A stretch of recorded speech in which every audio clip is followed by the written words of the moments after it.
Bonjour à tous, pour cette première vidéo, je vous embarque avec moi pour la réalisation de mon sweat icône de chez Atelier Scamit. Je suis super fan de cette marque et ça fait longtemps que je veux faire une chaîne YouTube dédiée à la couture.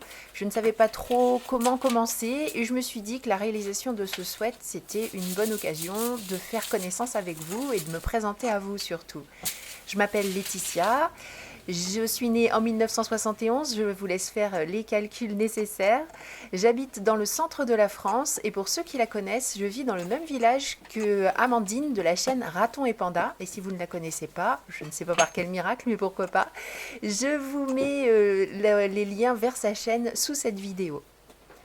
Je réalise ce sweat icône dans une maille que j'ai achetée chez Benitex. J'ai acheté ça au mois de juin l'année dernière. J'avais fait une commande, alors on va dire une première vraie commande pour moi, pour me remettre à la couture pour moi, parce qu'en fait je suis l'heureuse grand-mère d'un petit garçon de 2 ans qui m'a permis de replonger complètement dans la couture vêtements. Je fais beaucoup de couture accessoires aussi, grâce notamment au patron de By Jane Création. Elle aussi, si vous ne la connaissez pas, vous trouverez les détails de sa chaîne sous cette vidéo. Et les patrons vêtements, ça me tentait beaucoup, je n'osais pas trop me lancer pour moi.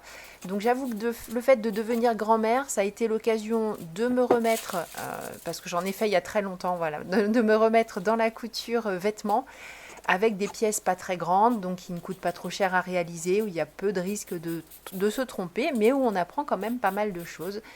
Et j'avoue que ça m'a bien relancée et j'avais envie donc de faire des choses pour adultes. Je commence par moi parce que, enfin j'ai commencé parce que ça date quand même maintenant, par moi parce que c'était plus facile de porter éventuellement des choses pas super réussies plutôt que de les offrir. Et j'ai donc fait cette fameuse commande chez Benitex. Et j'ai acheté cette maille, entre autres, qui m'a coûté 3,99 € les 3 mètres. Autant vous dire que je ne prenais pas grand risque. J'ai déjà réalisé un gilet, d'ailleurs on voit, c'est celui que je porte sur la vidéo au moment où je fais la découpe du sweat. Je réalise donc ce sweat. J'ai également fait un snood double tour parce que comme c'est une maille duveteuse, elle est très très douce, je me suis dit que dans ce qui me restait un snood, je vais y arriver, c'était plutôt une bonne idée.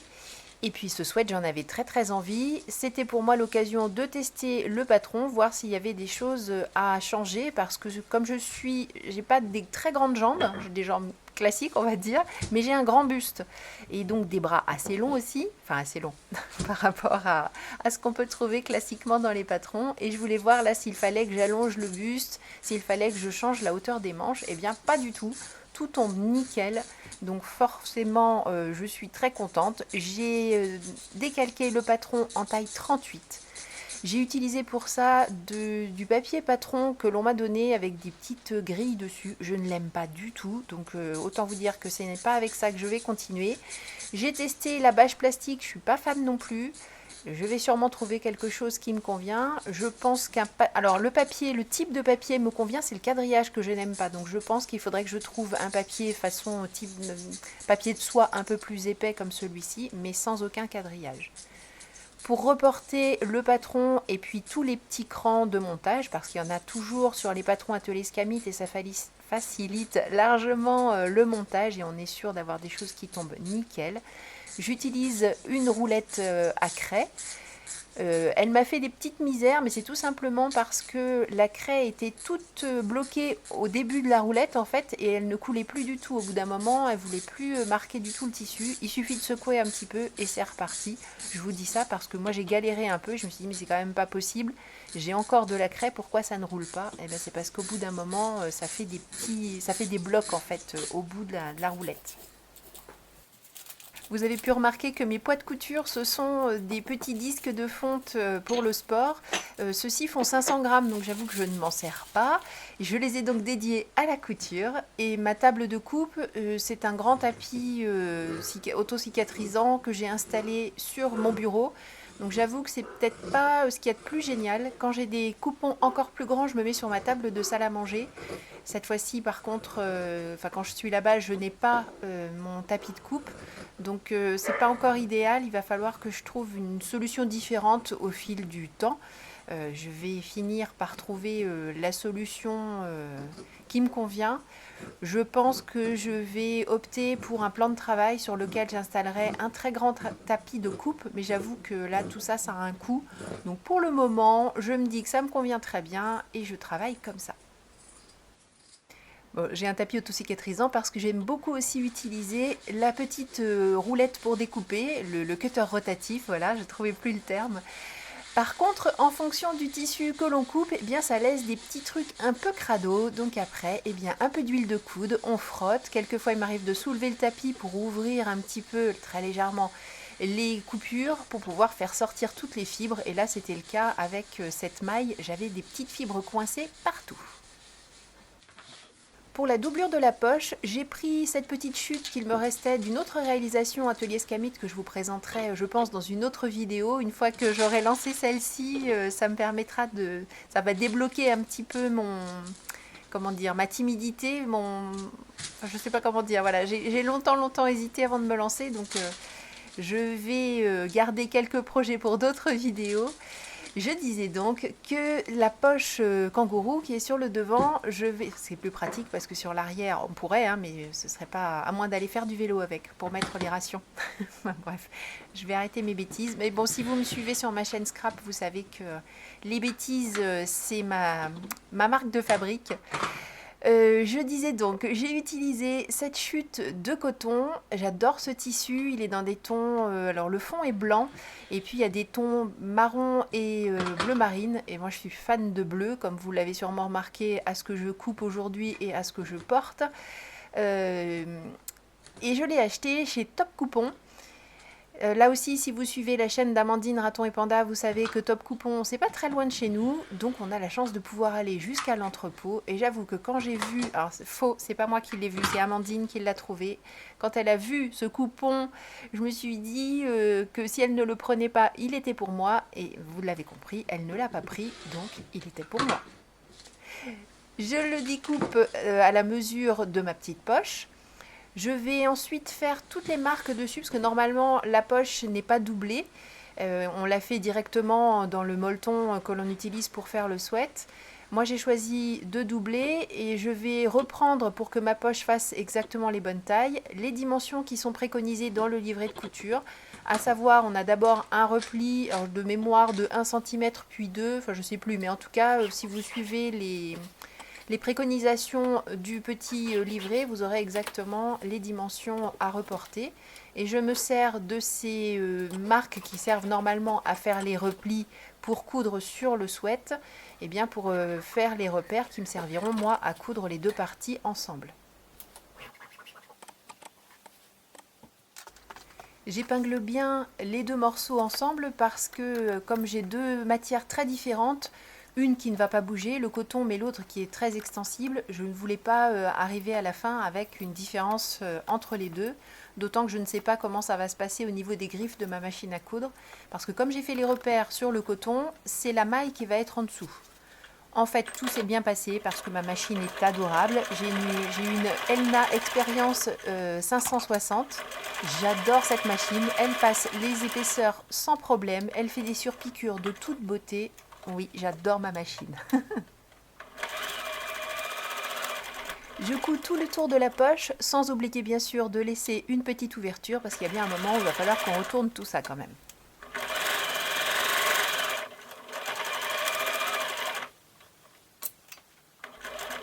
Comme pour n'importe quel angle, avant de retourner, je fais les petites découpes qui vont bien pour que ça soit joli.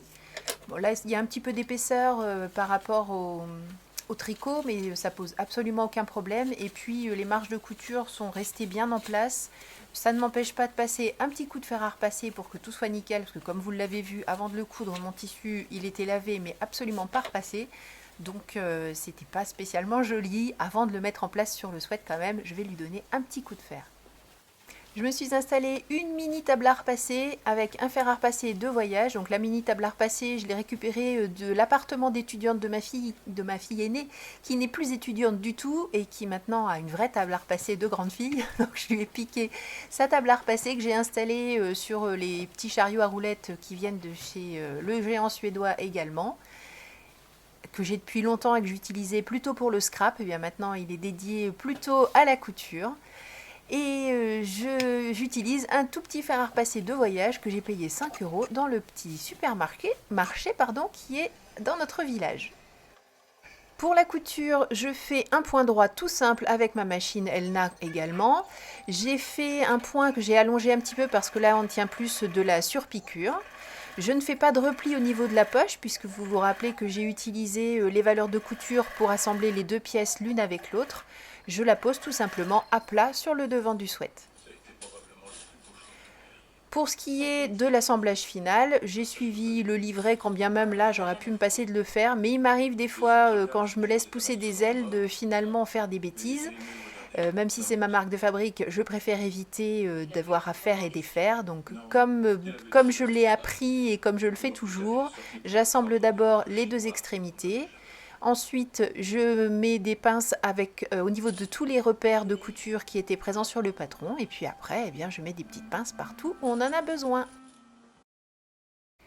Pour tout le reste des coutures, j'ai utilisé ma surjeteuse. J'ai la petite surjeteuse achetée chez Lidl. J'ai mis longtemps avant de me décider à en acheter une. Et lors d'une promotion, je me suis dit que quand même maintenant que je cousais beaucoup de mailles, ça valait le coup d'investir.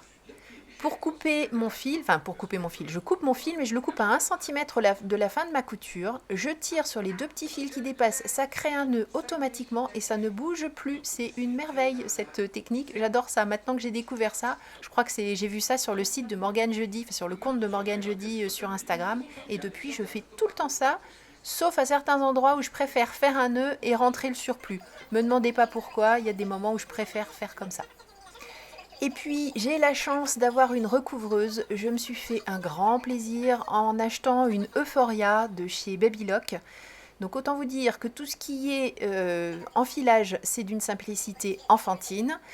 L'utilisation, c'est absolument merveilleux et ça fait des finitions du tonnerre. Bref, vous avez compris, là aussi, je suis fan. D'ailleurs, je vous ai pas dit, mais ma petite surjeteuse Lidl, je l'adore aussi. Hein. C'est pas parce que je l'ai pas payée cher qu'elle n'est pas efficace et elle me rend des services incroyables. J'en connais pas d'autres en même temps, j'en ai jamais utilisé une autre marque, donc c'est sûrement pour ça aussi. Mais déjà, je la trouve top, donc.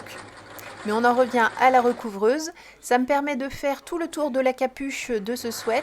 De cette manière, j'ai une finition nickel. Là, j'ai choisi d'utiliser 2 aiguilles. À l'arrière, ça me fait le petit zigzag qui ferme la coulisse et qui me permet d'avoir une finition impeccable parce que j'ai choisi de ne pas doubler la capuche. Donc là, vous pouvez voir que la finition est nickel.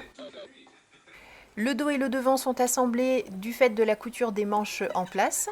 Je mets la capuche à sa place, comme d'habitude. Je me sers des petits crans que j'ai notés au fur et à mesure du décalcage du patron. La capuche se croise sur le devant, donc ça occupe vraiment toute l'encolure, donc c'est nickel. Ça tombe parfaitement bien, j'adore. J'ai également réalisé la couture du dessous des manches et du côté avec la surjeteuse, donc il est maintenant complètement fermé. Je n'ai plus qu'à réaliser les bas de manches et le bas du pull. Dans le tricot, dans la maille, j'ai découpé la bande du bas. Par contre, j'avais peur que ça ne tienne pas suffisamment parce que c'est quand même assez lâche. Donc dans du bord-côte, j'ai découpé un autre morceau qui est légèrement plus ajusté. Et je vais en fait imbriquer ce bord-côte dans ma maille. Vous voyez, j'ai mis en place plein de petites pinces pour pouvoir bien répartir l'un avec l'autre. Et je vais assembler le tout maintenant sur le bas de mon pull. Donc j'ai quand même l'épaisseur de mon pull, les 2 épaisseurs de tricot de la bande de ceinture, plus les 2 épaisseurs de bord-côte. Mais la surjeteuse Lidl va manger tout ça sans problème et ça va être posé en une seule fois sans difficulté. Bon, finalement, le plus pénible, ça a été d'installer tout ça pour que tout soit bien réparti, que j'ai pas de fronce particulière à un endroit, que ça ne sert pas plus, enfin bref.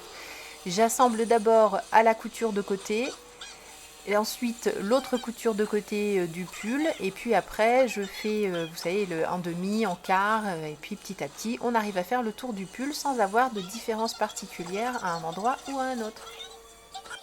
Je ne m'en souvenais plus mais je suis d'abord passée par la machine à coudre pour faire une ligne de montage, de maintien en fait, de manière à pouvoir enlever toutes mes petites pinces et seulement après je suis passée à la surjeteuse une fois que tout était en place et que toute la bande était bien répartie autour du bas de mon sweat. La dernière opération consiste pour moi à créer le petit cordon que je vais glisser dans la capuche. Je voulais utiliser le même tissu, donc je suis pas sûre que ça reste comme ça parce que le cordon, je pense que je l'ai fait un peu large. Alors soit je le ferai un petit peu moins large, soit je mettrai un cordon plus classique, un cordon tressé du commerce.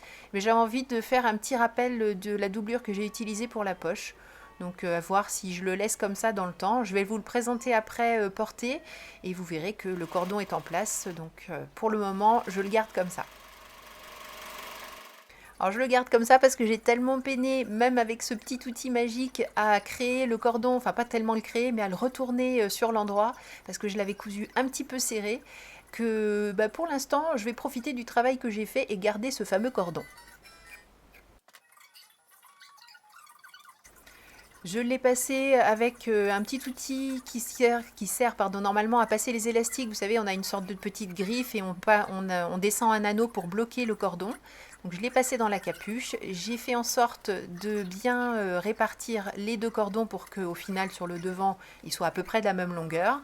Et puis ensuite, j'ai juste fait un petit nœud au bout de chacun des cordons. Et maintenant, il est temps que je vous présente tout ça porté. Bon, il y a un moment où la voix off, ça suffit. Voilà le visage que vous pouvez mettre maintenant sur la voix que vous avez entendue depuis le début de cette vidéo. Je porte aujourd'hui le sweat que j'ai cousu en même temps que tous les blablas que je vous ai racontés. Je suis hyper bien dedans. Vraiment, au niveau de l'ampleur nécessaire aux manches, au buste, il est parfait. Je vous montre de plus près le bas, comme je vous le disais. Donc je l'ai vraiment bien ready par rapport à ce que j'aurais pu faire en utilisant que le tricot. J'ai mis dedans la bande élastiquée comme j'aurais pu le faire directement. Enfin, je veux dire, c'est du bord-côte qu'on peut poser directement. Moi, je voulais quand même, d'abord parce que c'était pas tout à fait le même bleu, ça aurait pas été joli. Je voulais quand même qu'il y ait cet aspect tricot qui reste en place. Par contre, pour les bas de manches, j'ai mis directement le tricot, j'ai mis les poignées de manches comme ils sont proposés dans le patron. Pour ce qui est de la poche, comme je vous le disais, je l'ai donc doublée. Je l'ai posée directement, ce qui fait qu'ici, on aperçoit un tout petit peu, parce que je n'ai pas cousu au bord, un tout petit peu le tissu. C'est pour ça que je voulais le rappel au niveau du cordon. Alors, comme je vous l'ai expliqué, je l'ai peut-être fait un petit peu large. Fais la mise au point, s'il te plaît. Merci. Ah non, toujours pas. Je fais la mise au point derrière moi. Voilà.